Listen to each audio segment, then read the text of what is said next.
All right, here we are. Yeah. Are we live? Oh, so we live. What's up, everyone? This is TL Cross.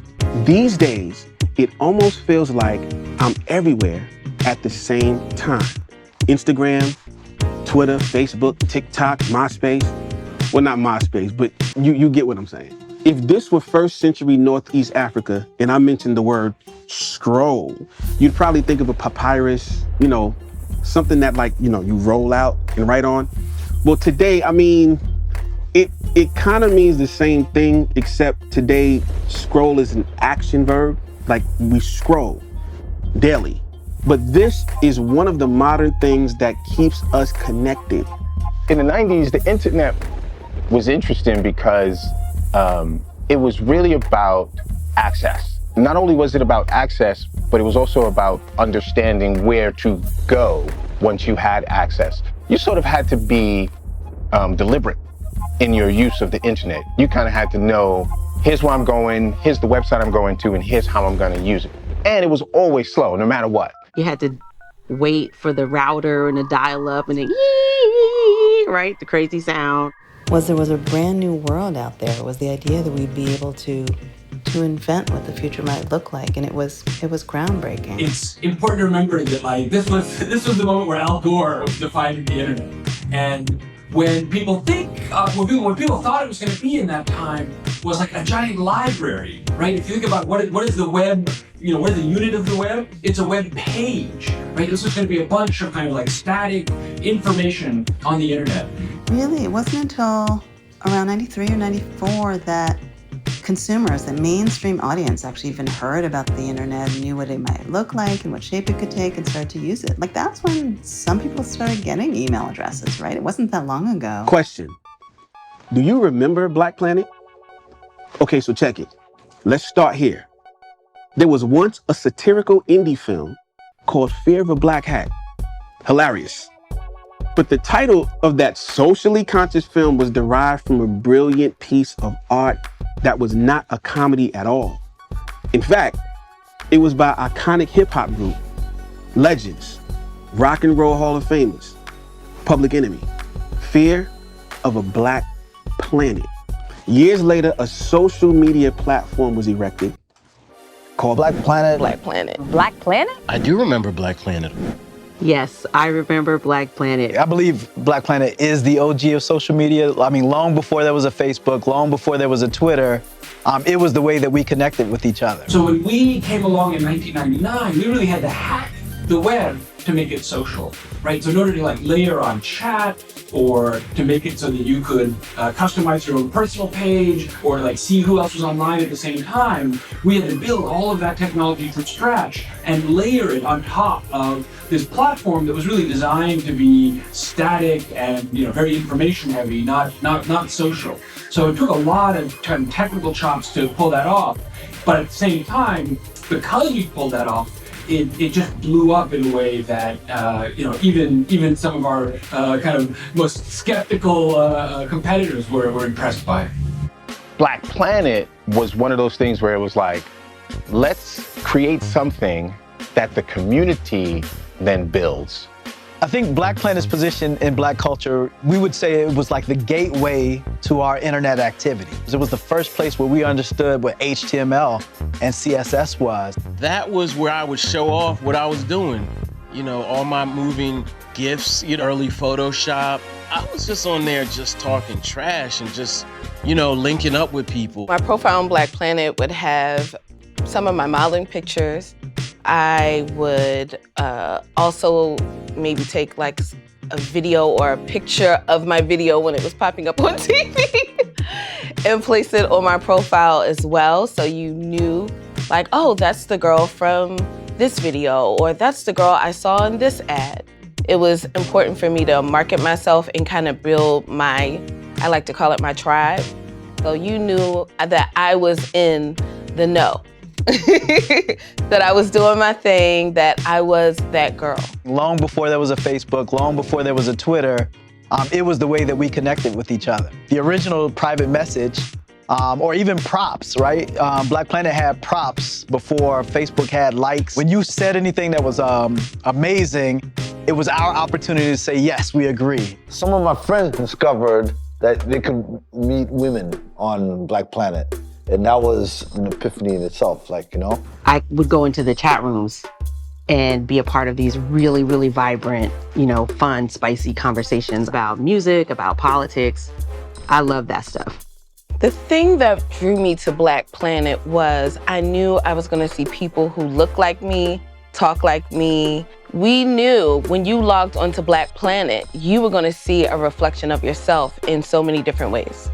MySpace and Friendster and Facebook and Instagram later, Twitter, all got proof of concept from Black Planet. It was no pressure.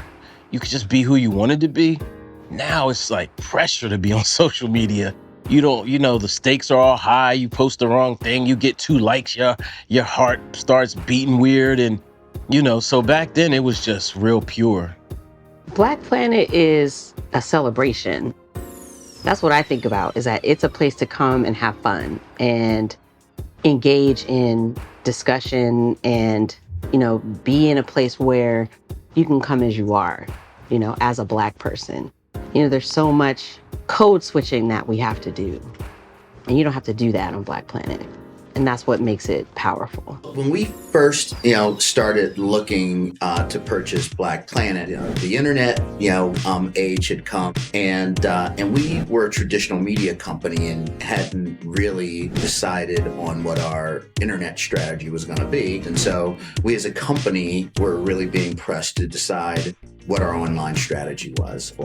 But we looked at, who were the leading brands in that space at the time, and Black Planet was there head and shoulders, above. There are various universal truths that most of us subscribe to. One of those truths is that we're all connected by a vast universe. But today, due to the internet, we can legit touch anything, anyone. I'm sincerely fascinated with that. What is also fascinating is that Black people have carved a significant, potent, and culturally shifting place within the digital diaspora, whether it be social justice, organizing, intellectual discourse, dance challenges, singing challenges, verses, Black Twitter, Club Quarantine. We've staked our claim, to say the very least. We planted our flag on every social media platform that exists. So imagine if Black Twitter just said, you know what, we're out. And took all that social capital, all that ingenuity, and just applied it to something Black owned. When we invent things, or when we coin phrases, or when we innovate in certain spaces, a lot of the time we're forgotten about. And the good news is that social media allows us to sort of reclaim that. We actually saw that happen in real time with Tarana Burke and the Me Too movement.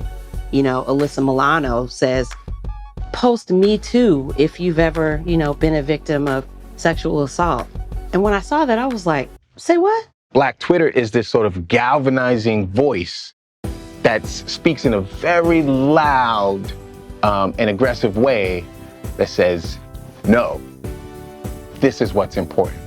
No, we're not going to let you say those things. And one of the other things I think is really important about Black Twitter is that Black Twitter doesn't just have a voice against people who don't know the community.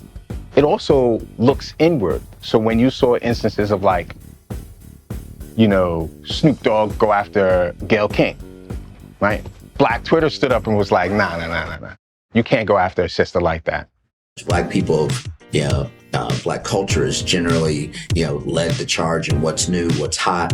And media is how that comes to bear. And social media now plays a significant role in getting that content, out to the world. I think it's made Black culture even more prolific on a national and an international basis. But we're talking about a people on the cutting edge of trends, culture, and ideas. Like Pete Rock and CL Smooth said, the creator. So how do we move forward?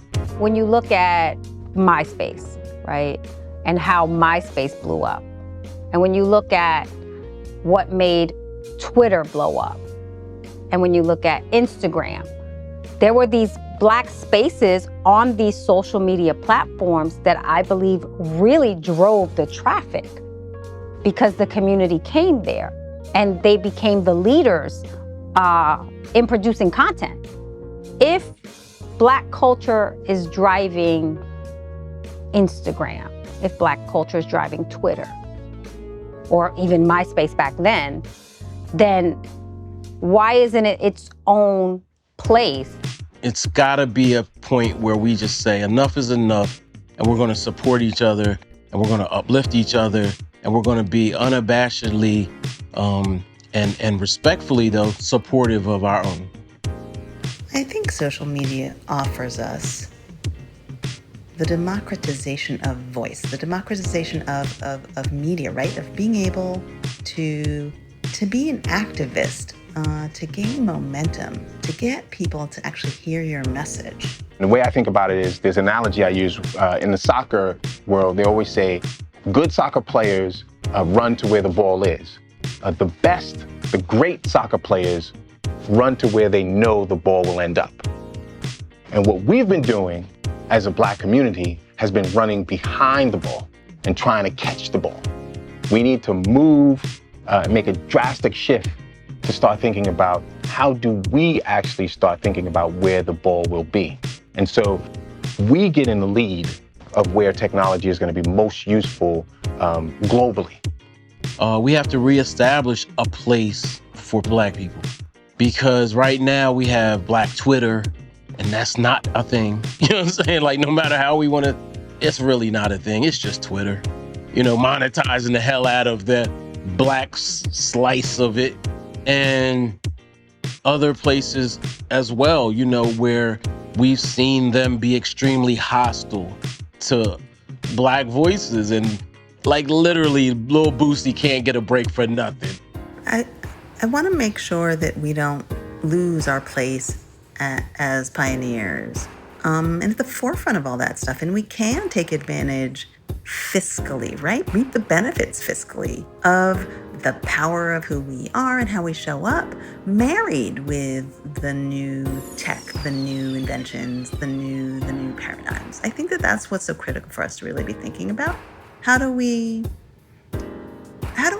claim our seat at the table? We should be less of the customer and more of the owner. But I am proud of the people that I'm seeing in tech who are helping to push things forward. I feel like it's coming soon, like something big, and it's created by someone of color. I'm looking forward to it.